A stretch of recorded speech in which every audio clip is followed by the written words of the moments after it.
அவன் தரக்கூடிய விசைனால அடுத்தது என்ன வேணும்னு பார்க்கலாம்.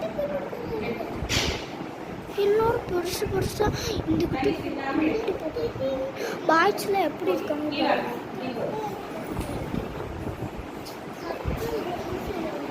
இப்ப பாருங்க, அடர்த்தி அதிகமா இருந்தா தண்ணிக்குள்ள போயிடும், அடர்த்தி குறைவா இருக்கும்போது மேல மிதக்கும்.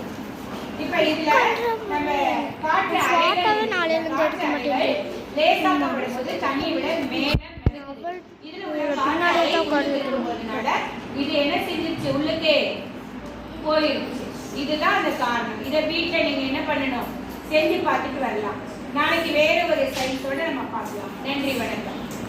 தொடக்கப்பள்ளி சொல்லிருந்தேன்.